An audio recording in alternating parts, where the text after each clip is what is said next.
I'm turning 32 next month, and I've been working through that for the last several years myself too. I've been involved in activism, but I'm an administrator at the university as one of the youngest ones, and thinking about what changes can I make on this front. And, there's lots of activism around the university, at the university as well. And so I've been really deeply grappling with that of, where are my skills and strengths best applied? Yeah.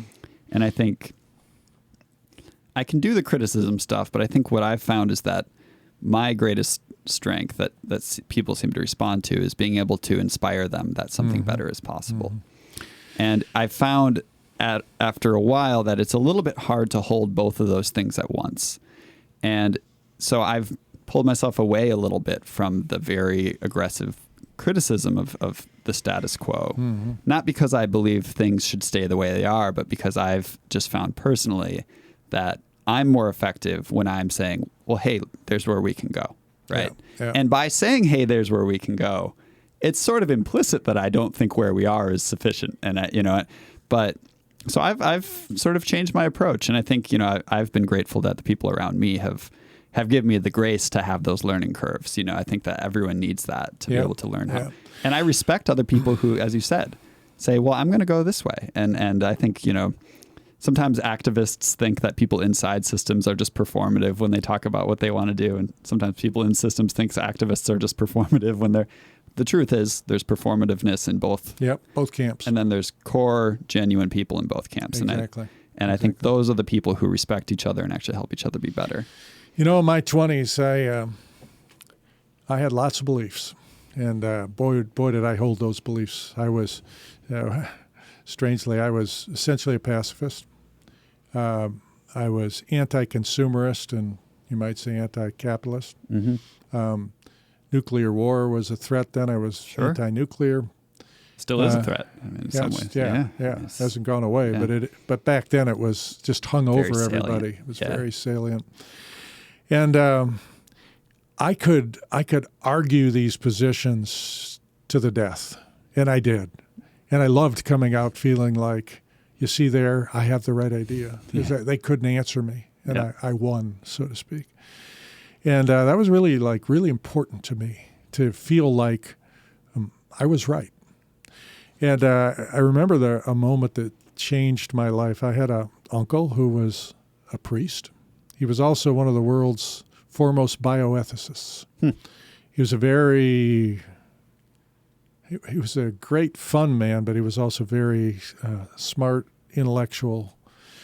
And I was sitting around at dinner with him and some of his colleagues, and these were younger colleagues, and they were arguing with each other over policy in Central America. This was the time of the Sandinistas in Nicaragua, and they were arguing about social justice down there, and I was sort of cheering back and forth about who created the better argument about this, that, or the other. And my uncle just sort of sat there, eating his dinner and sipping his wine. And at a certain point, he stepped in.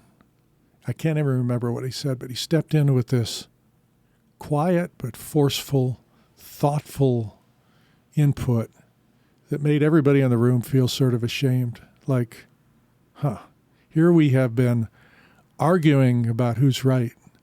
And this guy comes in with such wisdom and calm and makes us realize that it was all about us in this argument. And I remember leaving the room that night saying, I want to be more like him. I want to worry less about whether I'm right or have the right argument or can critique other people.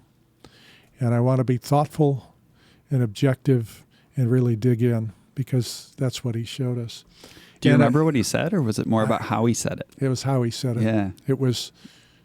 It wasn't sort of this combative, I want to be right. It was a reflection that showed his wisdom. And he didn't really care. It was like, well, if you disagree with me, it's okay. Yeah. I'm not hung up on that. Yeah. But nobody could argue with what he said. And it was more his tone and style that struck me. And I looked at myself and I said, your shtick is to be right. And you feel in being right that you can sort of look at other people and say, you see, I'm sort of one up on you because I'm right and you're wrong. I believe this, you're doing that. You know, I'm better. Right. And I began to realize, holding these beliefs doesn't make me any better.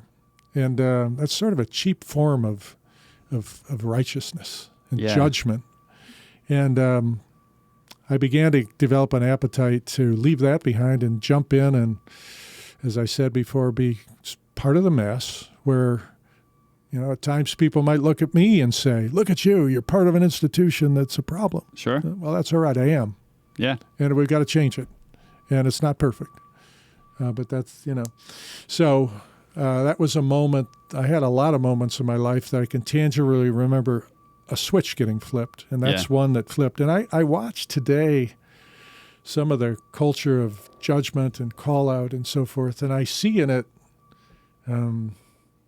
memories of myself where I used to call others out for not seeing clearly. And I look at it and I think, well, I hope those folks mature because it's not the right place to live. Right. And I think that's really interesting to hear. And it's good for me to hear, I think, at this moment in my life, because I feel like I'm coming out the other end of in a weird way, the COVID time helped me reflect on how do I really want to be spending my time and living my life, because that was it was so intense of energy leading up to that, because it was in the middle of the Democratic primaries and people were, it felt like the world was going to end if some candidate won. In the end, the candidate that no one was talking about just sort of slid in. But one thing that I've noticed is that, it's interesting to hear that that's always been the case, that experience. Today, though, I think young people are in such a difficult spot where, you could be having those arguments and then you have this moment where someone says something wise or even just brings an energy into the room. That's what you remember. Is I remember the energy. Yep. Right.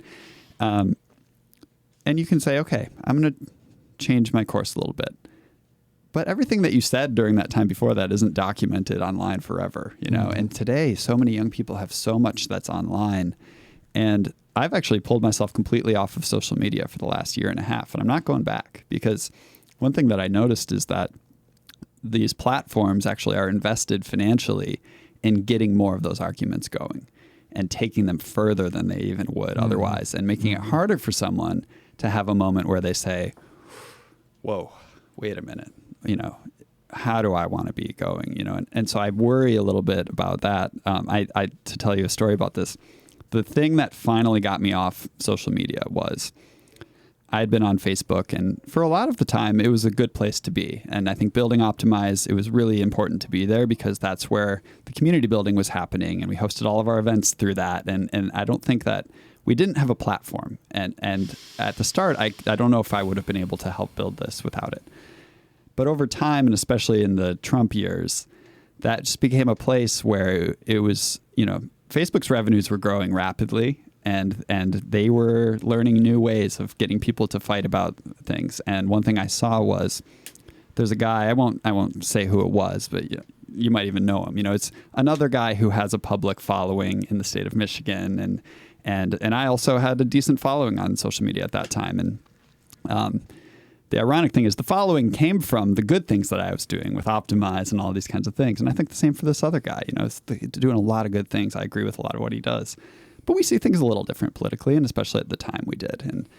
And one thing that I've reflected on is that I don't love arguing with people, but I'm the type person where if someone comes at me, at least at this phase of my life, I think I've actually had a sort of similar experience to what you're talking about, where I just said, I don't need to be right, and I don't even need to defend myself every time. But at this time, I had this tendency of, I'm not going to come at you. I'm never going to comment on someone else's post ever.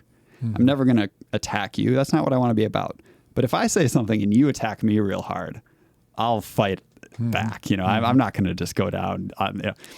And so that's the tendency I had. And somehow Facebook learned this about me, I think. And this other guy, it was naturally a troll. He just liked poking at people and getting them in a position where they get riled up, and then he can make them look dumb. Real smart guy, but he just had that tendency. And Facebook knew about him. And so we're a perfect match because we also both have followers who will hop in on our side.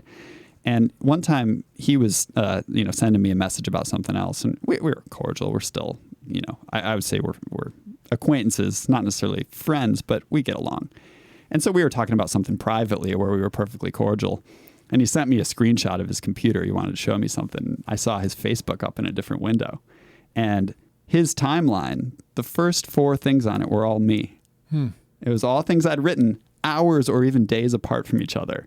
And Facebook knew that when this guy who has a little bit of troll tendency and, is going to log in and is going to see something he doesn't like from me, all he's going to see is that, because the first thing they want him to do is get engaged on my comments. Yeah. And so then I log in. The first thing I see is so-and-so commented on your post.